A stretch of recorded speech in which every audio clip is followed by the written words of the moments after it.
Hey guys, it's your boy Dana T. Jones. In today's episode, we're going to go over Airbnb. Airbnb is a great way for income. We're going to go over the Airbnb arbitrage. We're going to go over the Airbnb vacation rentals. And we're going to also go over Airbnb for like even your home that you live in. So you guys stay tuned.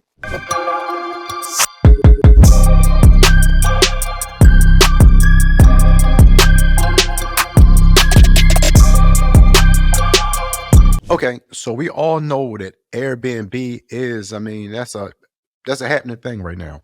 So, as you guys know, I live in Los Angeles, California. So this is one of the busiest like vacation rental spots that you want to come to because you have Hollywood here, you have Disney here, so you have a lot of people that's always coming to California. And the hotels can be pretty pricey. You can get a hotel from, anywhere from like 300 to $600 a night. So what I noticed in my real estate venture, I would say, well, hold up, I'm doing all these fix and flip properties back there over in Baltimore, Maryland. But how about where I live at? In LA, how can I, sustain a property and keep a property here in California and continue to get residual income from that? So with the Airbnb, I just decided to like, it was like, it was something new for me. So I was saying, I'm used to buying a house, renovating a house, fixing it and flipping it, or just either keeping it, for long-term rental. So I said, you know what? I'm going to try this Airbnb thing. I went to a couple classes. I paid the mentor, and he actually showed me like a lot of ways on how you can, make a passive income from short-term rentals. So the first thing we're going to talk about is what we call it Airbnb arbitrage. So the Airbnb arbitrage is actually when you do like a corporate lease or a corporate rental for a property. You don't have to buy it. You can actually just do like a long-term corporate lease. So for this particular property, I have it as like maybe it's like 2 miles from Universal Studios. So for that particular property, I'm paying like $2,500 a month.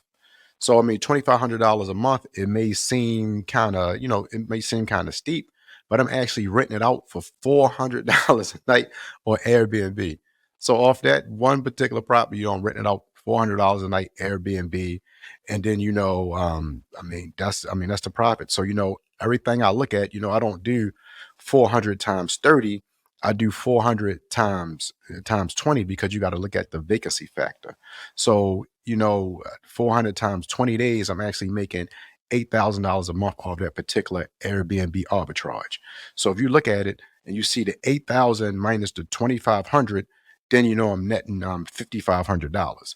But then I'm not netting the 5,500 because I had to pay for like the cleaning fees and a particular platforms that have the Airbnb on there. So you just take out $500 for that. So for that particular one, I'm actually netting $5,000 a month for it. So Airbnb, for the arbitrage is a beautiful thing. So you actually have to get on these like certain platforms and things of that nature to keep your ranking up pretty high. So you have to have your like ranking high and have to like be on the same platform as like a hotel. So you ever know when you go to travel and you see the hotel, you see sometimes the rates are like $200 and then they go to like 180 and then they go up to like 230. We have this platform called Booksy and it does the same exact thing pretty much. So it keeps us in tune with with the hotel rates. So then that way we're able to be a little bit less than a hotel, but then we can give you like a feeling of being a person instead of a number. So that's how we kind of like do the Airbnb arbitrage. So what we've been doing to actually scale the business, we've been buying the Airbnbs in like all the areas where we know the tourists come. So like I say, the tourists come to Universal Studios. I'm about to get two Airbnbs in downtown LA because in downtown LA, that's where we had a Staples Center. So the Staples Center, you always have concerts, you always have the basketball games, you have like a lot of things going on. So when you're looking at doing Airbnb for yourself, you want to actually look and see and say, okay, I want to get an Airbnb, I want to get a short-term rental near like a concert hall. I want to get an Airbnb or a short-term rental, what we call it. I want to get it near a major college, near a hospital, things of that nature. You always want to be in an area whereas a lot of like transition coming, whereas it could be like a lot of tourists or people are coming for that particular area because when you have conventions and things of that nature, things can get sold out. So instead of them getting sold out and have to go to another area, they can stay in your Airbnb. And then you would see how you can make, the income off of one. And then you actually look at it and scale it up. And you say, okay, if I can make $5,000 a month off of this one Airbnb, I might as well try like another one. And I might as well try like another one. And then you can actually, scale up and move the business from there. So that's how arbitrage works. Another way that we do arbitrage is pretty much I like to fly back and forth from the Dominican Republic. So the Dominican Republic, in the wintertime over in the States is like pretty cold. But over there, it's a warm place. So I like to get them in a vacation area where as though it's going to be warm like 24 hours a day. It's going to not 24 hours a day, but it's going to be warm like 365 days out of a year. So, it's going to be warm 365 days out of a year. A lot of tourists like to go there. So therefore, right there, I can always just know that it's always going to be booked at least 20 days out of a month. So that's how we do it. And, in the vacation places right there, pretty much. And then for everything you do, you always want to kind of look and see how you can scale it up. And then you get the systems to let you know what the hotel rates are and things of that nature.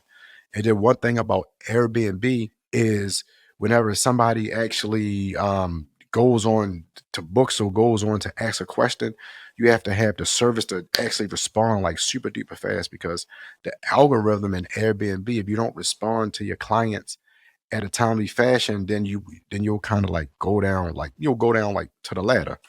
So that's why we have a lot of systems put in place so we can actually, continue on with our clients and we can actually, build like a good book of business. So then that's one of the strategies that we do. So with these rental arbitrages, we also have a Wi-Fi in there. So the Wi-Fi that we have, you actually, when a person comes and checks in, they have to check in on the Wi-Fi, but they actually, give us their name and give us their email. So that way we can actually build our own book of business outside of Airbnb because you never want to kind of like depend on one system because if that system goes down and things of that nature, then it's like you're stuck. You don't have any clientele. So what we do is through the Wi-Fi, we actually build our own book of business. So everybody who stays at our particular Airbnbs that we can actually, reach out to them and just actually give them deals and discounts and say, hey, you can come stay here. So that's for the Airbnb arbitrage. Another way that you can actually do Airbnb as well too is if you have like a single family home.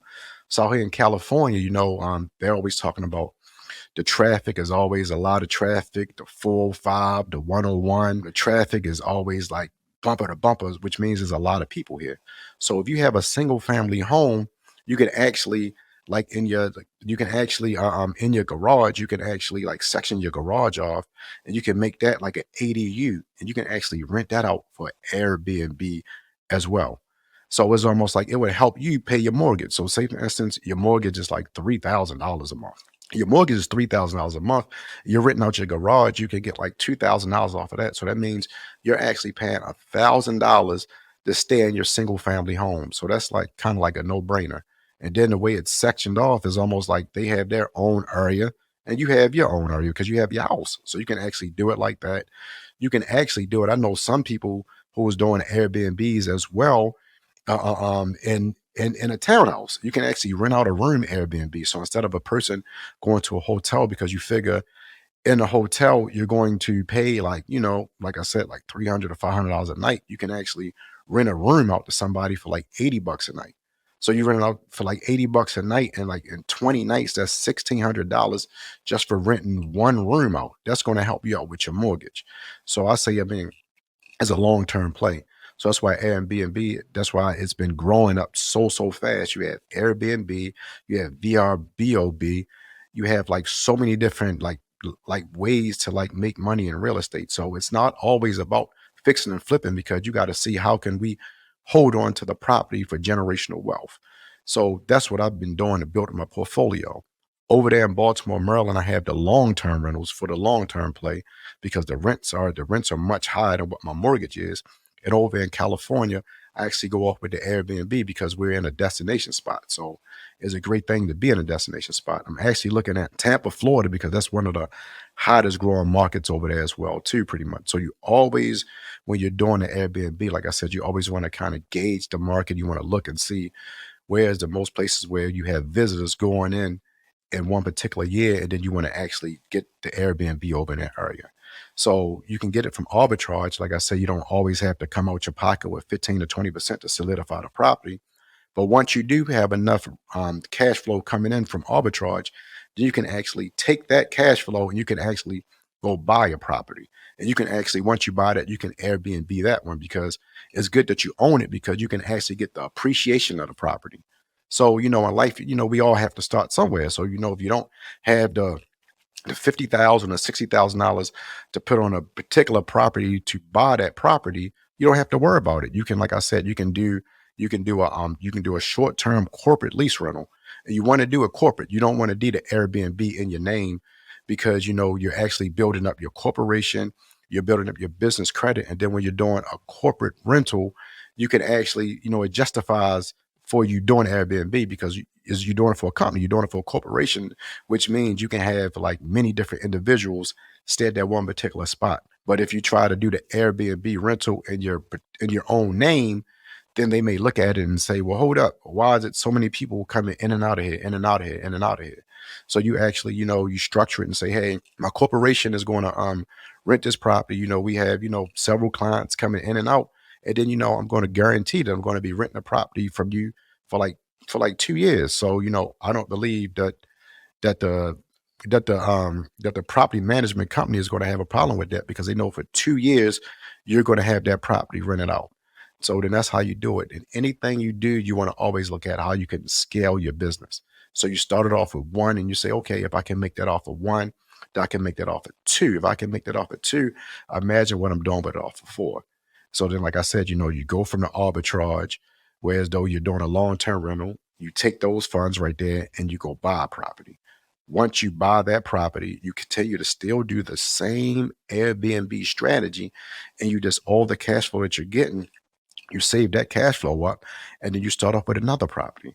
So here it is, you might say, hey, I started off doing one Airbnb, and then my one went to four Airbnbs, and now I actually own two properties that has equity in it for like $200,000 a piece.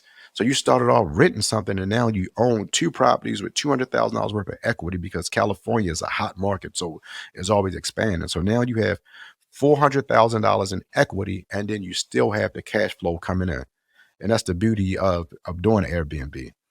So if you have any other questions or concerns or want to know more about these strategies, always feel to reach out to me on Instagram at dana.t.jones or just look at my website, danatjones.com.